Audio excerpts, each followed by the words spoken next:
오늘도 무거운 마음으로 예배를 드리지만 그러나 하나님을 향한 우리의 마음은 변함이 없고 또 그것이 어디에나 계신 하나님, 어느 곳에도 계시는 하나님, 그 하나님을 경험할 수 있는 또 다른 시간이라고 생각을 합니다. 그러니까 마음을 넓히시고 세미한 음성 가운데 여러분에게 다가오신 주님을 이 시간 만나시기를 축복합니다. 오늘 여러분과 함께 나누게 될 말씀의 제목은 예수님의 길과 제자의 삶입니다. 어쩌면 오늘 기도하신 장로님이나 찬양한 선생님이나 모든 내용들이 전부 예수님의 길과 제자의 삶에 관한 것이라고 얘기할 수 있고요. 그 중심에 십자가가 있다는 것을 우리가 발견할 수 있습니다. 그럼에도 불구하고 오늘의 말씀은 좀 무거운 주제를 가지고 있다고 하는 것은 우리가 이미 생각을 하고 말씀을 접해야 할 것입니다. 예수님의 길 그리고 제자들의 삶은 어떤 것인가? 성환구라고 하는 분이 수필집을 썼는데요. 그것에 보니까 이런 글귀가 있습니다. 칭찬에 관한 이런 글귀가 있습니다. 칭찬의 말은 긍정적인 마음을 만든다. 질책과 부정적인 말은 상대를 무시하는 말이다. 긍정의 말은 의도적으로 사용하도록 노력해야 한다. 칭찬을 하면 고래도 춤추게 한다고 하듯이 말의 중요성을 일깨워주는 격언이다. 윌리엄 제임스는 인간성에 있어서 가장 심오한 원칙은 다른 사람으로부터 인정받고자 하는 갈망이다 라고 했다. 다른 사람의 인정이 얼마나 받고 싶은가를 느끼게 하는 말이다. 구하지문이라는 고사성어가 있다. 입은 재앙을 불러들이는 문이 된다는 뜻으로 말을 조심하고 경계하면 매사가 좋아진다. 말소리의 힘은 자신을 바꿀 수 있고 세상을 변하게 한다.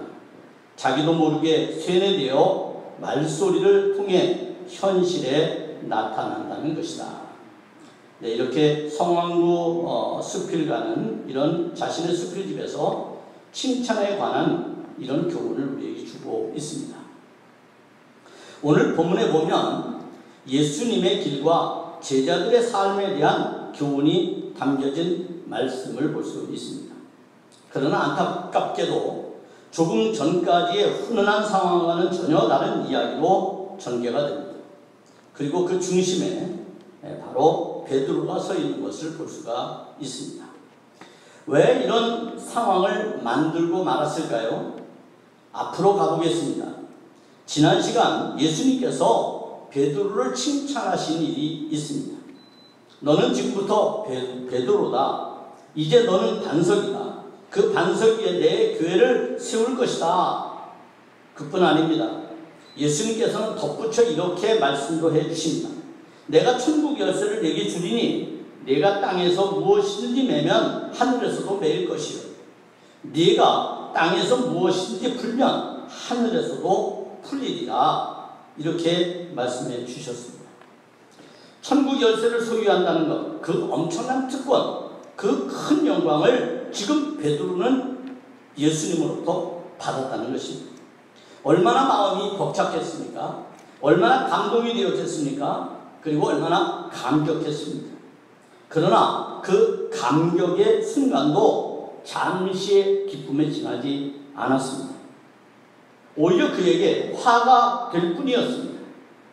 어쩌면 베드로가 지나치게 자기 감정에 취한 나머지 지금 예수님으로부터 날벼락과 같은 책망을 듣고 있다는 사실을 우리는 잊지 말아야 합니다.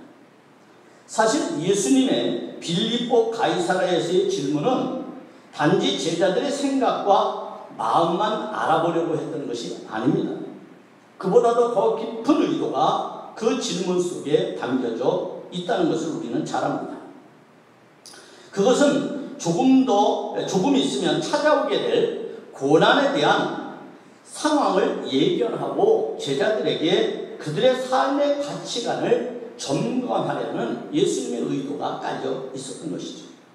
그러다 보니 베드로를 비롯한 제자들에게 주어진 사명의 길과 삶이 어떤 것인지를 이제는 그들이 좀 더 뚜렷하게 알 필요가 있었습니다. 그래서 예수님께서는 이제 제자들의 그러한 순수한 고백, 그리고 진실한 고백, 참된 고백을 바탕으로 자신의 삶에 관한 전반적인 이해를 설명하려고 했던 것입니다. 여기서 예수님과 제자들과의 충돌의 지점이 발생합니다. 즉 하나님께서 그리스도를 이 땅에 보내실 때에 영광뿐만 아니라, 소위 영광이라고 하는 것은 병고침이나 기적이나 능력이나 구원이나 해방이나 뭐 이런 것들만을 말하고 있지는 않죠. 예수님을 하나님께서 이 땅에 보내실 때에는 죽음과 부활도 함께 포함되어 있다는 거예요. 고난도 그 속에 있다는 것입니다. 그래서 제자들이 그리스도에 대한 다른 고백 이후에 예수님께서는 천국 열쇠를 지닌 교회의 사명을 그들에게 명령했던 것입니다. 그리고 그 사역을 감당할 제자들의 삶에 대해서 좀 더 진지하게 그리고 사실적으로 가르치기를 원하셨던 것입니다. 그래서 21절의 말씀은 이렇게 증언을 합니다. 이때부터 예수 그리스도께서 자기가 예루살렘에 올라가 장로들과 대제사장들과 서기관들에게 많은 고난을 받고 죽임을 당하고 제3일에 살아나야 할 것을 제자들에게 비로소 나타내셨다, 이렇게 말씀합니다. 자, 그동안은 예수님께서 한 번도 말씀하시지 않았던 자신의 고난, 자신의 죽음, 자신의 십자가에 대해서, 부활에 대해서 이제부터 말씀하시겠다는 거예요. 왜 그러냐면 제자들에게 빌립보 가이사랴에서 질문하심으로써 어느 정도 제자들이 예수님에 대해서 이해했을 것이라고 생각했기 때문입니다. 그러나 예수님의 이런 기대는 베드로 때문에 무너지게 되죠.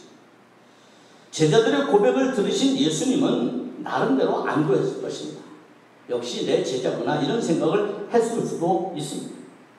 그래서 그들에게 당신의 죽음과 부활을 말씀하시는 것은 전혀 문제가 되지 않는다고 생각을 하셨을 것입니다. 그리고 그것이 자신이 걸어가야 할 길이고 제자들이 함께 따라야 할 삶이라고 하는 것을 예수님은 그들에게 분명히 이야기해 주고 싶었을 것입니다. 이런 가르침은 단지 예수님께서 자신의 길만을 제시하는 것으로 끝나지 않습니다.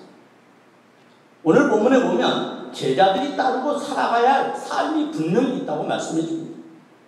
그런데 제자들을 대표하는 베드로를 보십시오.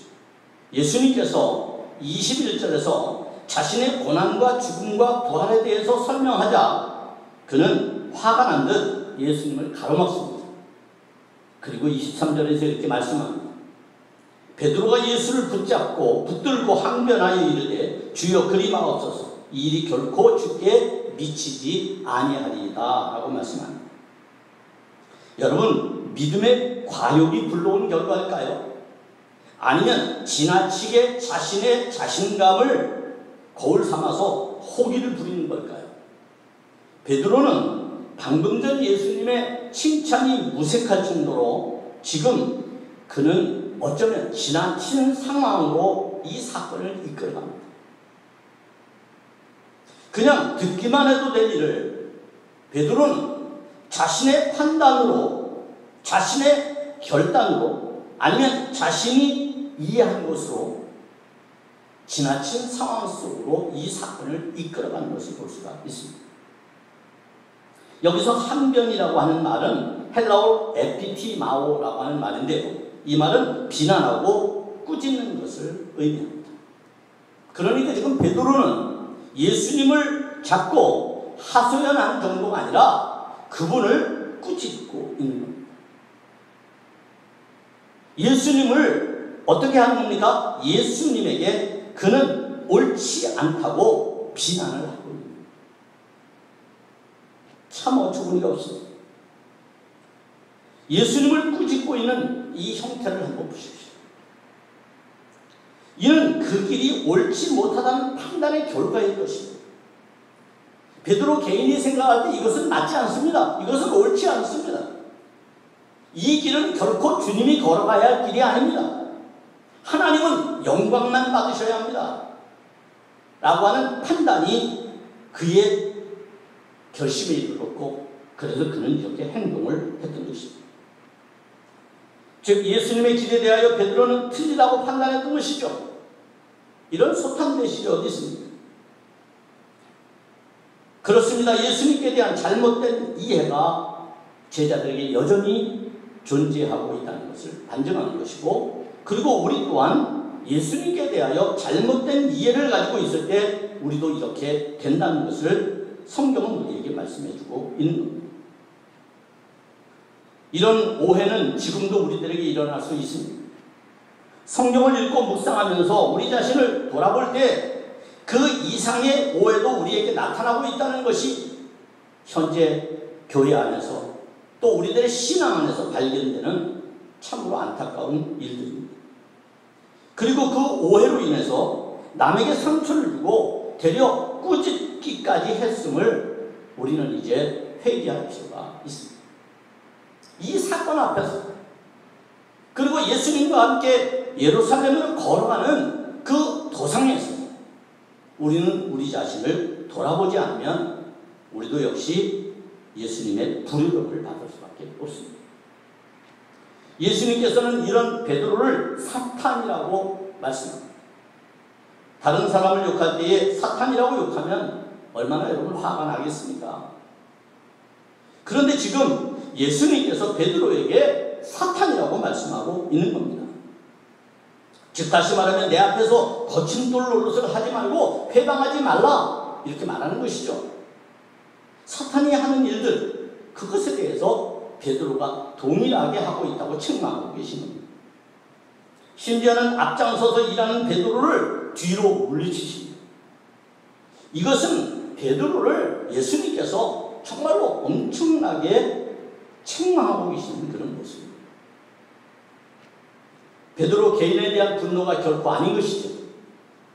이 말은 우리에게도 해당되는 말씀이죠.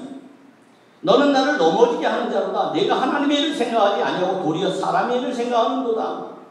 어쩌면 주님을 따른다고 하면서 많은 교회들이, 목사님들이, 성도님들이 아마 세상 일을 더 생각할지도 모르겠습니다. 안타까운 일들은 많은 보도들을 통해서 우리에게 충격으로, 때로는 비난으로, 때로는 모욕으로 다가오기도 합니다. 이런 일들 왜 우리에게 일어나야만 하겠습니까? 우리가 지금 베드로 같은 마음을 갖고 살아가고 있지는 않습니까? 내가 예수를 믿으면서 영광된 길로만 호의호식하는 삶만 추구하고 있지는 않습니까? 그런 삶에 고난도 있고 박해도 있고 핍박도 있고 재난도 있다는 것을 잊고 있지는 않습니까? 그것은 혹시 우리의 죄 때문이라고 하는 그런 막연한 생각 때문에 우리가 하나님께 대하여 원망하고 있지는 않습니까? 영광만이 하나님의 길은 아닙니다. 영광 앞에는 반드시 고난이 따르게 되어 있습니다. 이 고난에 대해서 어떻게 결심하고 어떻게 처신하고 어떻게 결단하느냐에 따라서 그 신앙의 질은 전혀 달라지게 되는 겁니다. 지나친 인간의 영웅심은 우리들로 하여금 하나님을 욕되게 할 뿐입니다. 지나친 세상의 염려는 하나님을 오히려 모욕하는 일이 될 것입니다. 지금 우리가 처한 현실은 그런 겁니다. 정말 우리 안에 복음이 있습니까? 교회 안에 복음이 있습니까? 설교의 내용 가운데 복음이 있습니까? 없습니다. 세상 염려로 가득 찼죠. 세상을 비난하는 일로 가득 차 있죠. 우리 자신을 돌아보면서 하나님 앞에 회개하는 말씀은 별로 들려지지 않습니다. 또 듣고 싶지 않아 합니다. 그러다 보니 지금 이 지경까지 왔습니다. 참으로 안타깝습니다. 목사의 한 사람으로 가슴이 미어집니다. 왜 전 국민의 미움의 대상이 교회가 돼야만 합니까?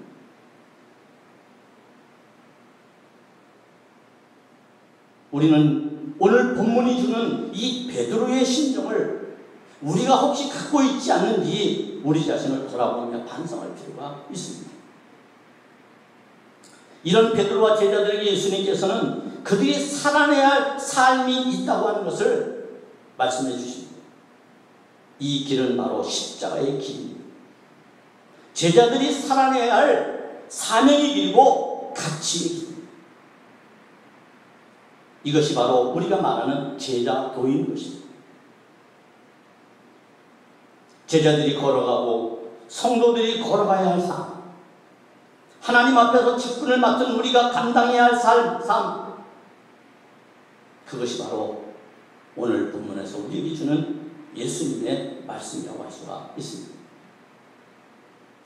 이제 예수님께서는 제자들에게 세 가지의 부탁을 하십니다. 너희가 정말 내 제자가 되기를 원하느냐? 참 내 제자가 되기를 갈망합니다. 그렇다면 이 세 가지를 명심할 것을 우리에게 말씀해 주십니다. 그 첫째는 자기를 부인하는 삶입니다. 여러분, 유행가는 아닙니다만 복음서가 비슷한 서정성이 기독교의 신앙을 담고 있는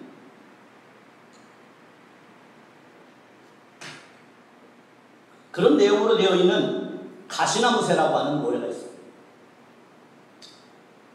그 노래의 가사 중에 이런 가사가 있습니다. 내 속엔 내가 너무도 많아. 내 속엔 내가 너무도 많아. 그래서 당신을 품을 수 없는 마음이 되었다. 어쩌면 오늘 우리의 마음이 그런 것 같습니다. 자기를 부인해야 될 삶인데 우리는 그렇지 않습니다. 내 속에 내가 너무 많습니다. 너무 많은 것을 가지고 있습니다. 그래서 우리는 하나님 앞에서 책임이 없습니다.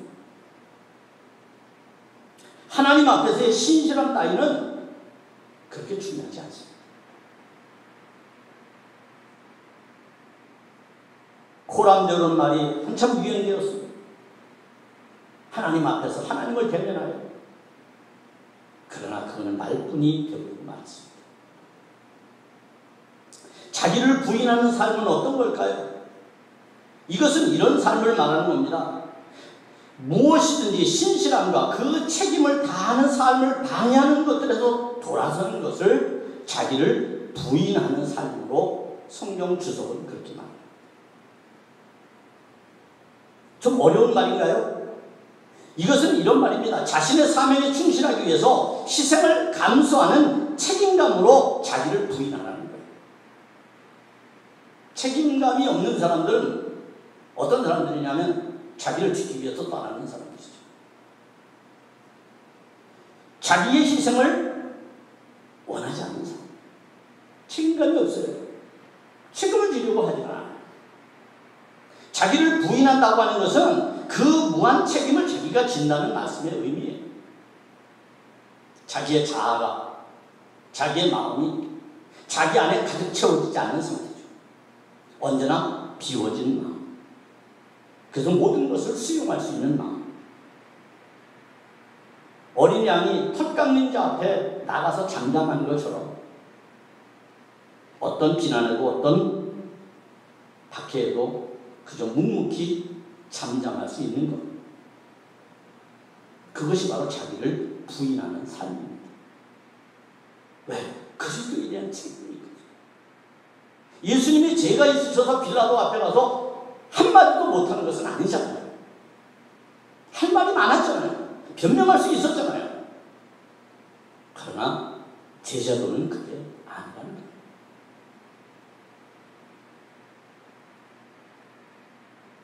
예수님의 제자로 부름받은 사람들은 개인의 아니보다 공적 사명에 충성해야 됩니다.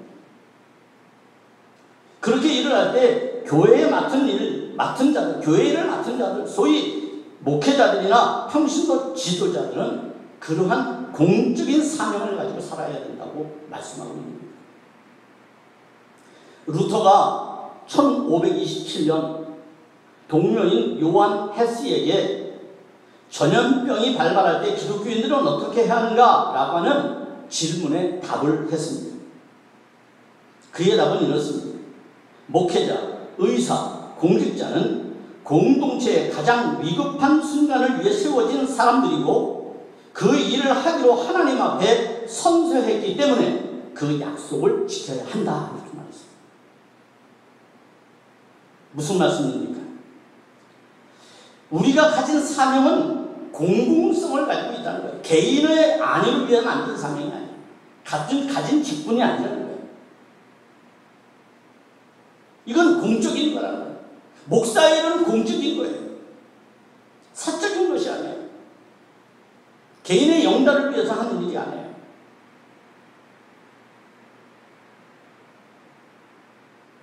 그러나 어느덧 사적인 일이 되고 말이지. 이미 우리는 타락했다는 정황과 본성 속에 살아가고 있습니다. 목회자에게 위임된 공적 역할을 잘 감당해야 하는데 당시 여러분 16세기에 이 패스트라고 하는 흑사병이 번졌을 때 루터는 어떻게 말했습니까? 그 흑사병이 번진 도시에 사는 그리스도인들에게 안전한 곳으로 피신하라고 말했습니다. 그리고 그는 그 위험한 곳에서 홀로 교회를 지키고 있었어요. 바로 그것을 말하는 겁니다. 양들은 안전하게 하고 대신 수욕은 자기가 받는 것이죠. 그게 공적인 목사의 자세입니다. 루터는 이것을 의사도 마찬가지고 공직자도 마찬가지라고 얘기를 하는 것입니다. 그러나 지금 대한민국의 이 세 그룹은 자기를 부인하지 않습니다. 자기 안에 자기가 너무 많습니다. 그래서 오히려 남을 찌릅니다. 상치기를 입힙니다. 파멸의 길을 재촉합니다. 두 번째는 십자가를 지는 삶을 살라고 말씀합니다. 자기를 부인하는 것에서 넘어서서 적극적으로 십자가를 지라고 말씀합니다. 십자가가 뭡니까?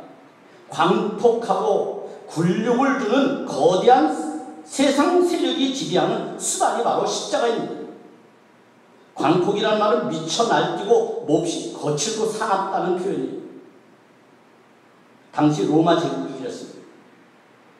로마 황제가 그랬습니다. 자신들의 통치의 수단을 삼기 위하여 그들은 광폭했습니다. 굴욕적으로 하나님의 백성들을 박했습니다. 따라서 이 말씀은 그 어떤 상황에서도 굴종하며 타협하도록 위협을 받아서도 안 되지만 그 어떤 상황에서도 절대적인 진리를 따라야 한다는 것이죠. 그래서 뒤에서 여러 설명들을 부연해서 설명해 준 게 본문의 말씀이에요. 생명을 얻으려고 장깨를 부리지 말라는 거죠. 안위를 얻기 위해서 얕은 수를 쓰지 말라는 거죠. 왜? 그 모든 것은 하나님께 있습니다.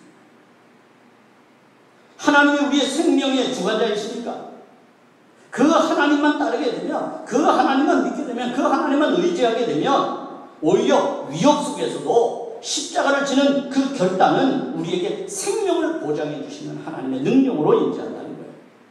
그게 예수님께서 십자가를 지시고 부활하시는 사건과 맞닿아 있는 겁니다. 그러니 생명의 주인이신 주님의 부활을 믿고 지금 비겁하게 도망치거나 비겁하게 우리의 안위를 위해서 일하는 것이 아니라 십자가를 지는 일에 생명을 걸라고 합니다. 소위 사명을 감당하는 일에 생명을 걸라는 것입니다. 루터의 말을 믿으면 목회자는 교회를 지켜야 된다. 제자들은 그것을 해야 된다는 것입니다. 그런 의미에서 십자가는 결코 무모하지 않습니다. 십자가는 오히려 그 속에 생명이 있습니다. 세상의 권력자들은 십자가를 수단으로 삼아서 사람들을 굴복시킵니다. 그러나 우리는 그 십자가에서 생명을 발견합니다. 그리고 구원의 영광을 얻습니다. 그러니 십자가를 지는 삶은, 사명을 감당하는 삶은 삶은 하나님 앞에서 복된 삶이라고 할 수가 있습니다. 마지막 세 번째로 예수님을 따르는 삶을 말씀합니다. 이것은 가치입니다. 가치. 우리가 예수님을 따를 때에 어떤 가치가 있는가? 이것에 관한 말씀이죠. 곧 생명의 가치가 있다는 것.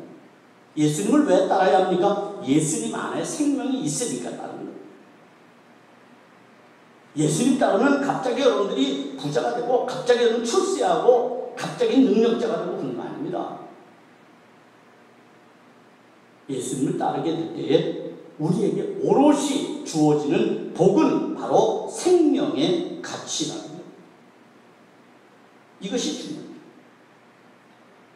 그래서 예수님을 따르는 삶은 생명과 관련된 것입니다. 온갖 위협에 시달리면서도 하나님 나라를 구현하는 제자들에게 목숨을 구하려는 선택으로서 불의에 굴복하지 말아라. 안전을 구하는 것보다 생명의 주관자이신 주님을 따르는 것이 더 복되다. 더 의미가 있는 것이다. 더 가치가 있는 것이다. 이것을 말씀해주고 계십니다. 따라서 예수님을 따르는 삶은 언제나 평안을 얻고 영생을 얻을 수가 있습니다. 그것을 우리는 구하기 위해 주님을 따르는 것입니다. 하지만 자신의 안위를 위해서 목숨을 구걸하기 위해서 주님을 따르지 않고 불의에 굴복하여 자신의 생명을 구한다면 끝내 그 사람은 주님이 다시 오셔서 심판하시고 그들이 행한 대로 갚아주신다고 말씀해 주십니다. 즉 다시 말하면 그들에게 수치와 형벌이 다가오게 될 것을 말씀하고 계십니다. 그렇습니다. 우리는 언제나 주님의 심판을 마음에 새기고 살아야 합니다. 주님이 나를 심판하실 때에 영광을 얻어야지 수치를 당하고 형벌에 들어가서는 안 되는 것이죠. 따라서 우리는 이제 베드로처럼 살지 말아야 합니다. 베드로가 주님 앞에서 너는 나를 넘어지게 하는 자다. 너는 사탄이다. 라고 말했던 것처럼 우리는 더 이상 주님을 믿는다고 말을 하면서 주님을 넘어지게 하는 자가 되서는 안 됩니다. 주님을 넘어지게 하는 자는 네 가지로 얘기할 수 있습니다. 그 첫째는 십자가를 부정하는 사람. 십자가를 부정하는. 베드로가 예수님의 고난을 부정했듯이 그의 죽음을 부정했듯이 예수를 따른다고 하면서 십자가를 부정하는 사람은 예수를 따르는 것이 아니라 주님을 넘어뜨리는 자입니다. 두 번째는 십자가의 길을 막는 자입니다. 베드로가 예수님을 막았었습니다. 그리고 꾸짖습니다. 예수님을 책망하죠. 오늘날 이런 사람들이 많습니다. 그래서 자기도 못 들어가고 남도 들어가지 못하게 만드는 사람이 얼마나 많습니다. 교회 문 앞에 서서 남도 들어가지 못하게 자기도 들어가지 못하는 그러한 바리새인 같은 사람들이 얼마나 많습니다. 셋째는 십자가를 지지하는 사람입니다. 구레네 시몬이 십자가를 졌을 때 그의 가문은 초대교회 감독이 되는 놀라운 은혜를 얻게 됩니다. 하나님 앞에서 이 희생은 결코 잊혀지는 것이 아닙니다. 세상에서 영광스러운 일도 칭송을 받지만 하나님 앞에서의 영광스러운 일은 영원히 소멸되지 않습니다. 그러니 십자가를 지지 않는 것은 그건 오히려 책망거리가 된다는 것을 기억해야 할 것입니다. 여러분에게 어떤 사명이 주어졌습니까? 어떤 직분이 주어졌습니까? 이제 도망만 치려고 하지 마십시오. 안일만 구하려고 하지 마십시오. 그 속에는 안일도 없고 생명도 없습니다. 오직 십자가를 질 때만 가능해지는 것입니다. 마지막 네 번째로 십자가보다 영광만 얻으려는 자가 예수님을 넘어지게 하는 자. 하나님 앞에서 우리를 겸손하게 합시다. 우리 자신을 돌아봅시다. 남이 문제가 아닙니다. 내가 문제입니다. 장로님께도 저는 코로나가 문제가 아닙니다. 지금 이 사회에 사랑이 없기 때문에 문제가 됩니다. 교회 안에 사랑이 없어요. 언제부터인지 그렇게 된 일이 많았어요. 예전에는 많았어요. 예전에는 교회가 칭찬을 들었어요. 존경을 받았어요. 칭송을 받았어요.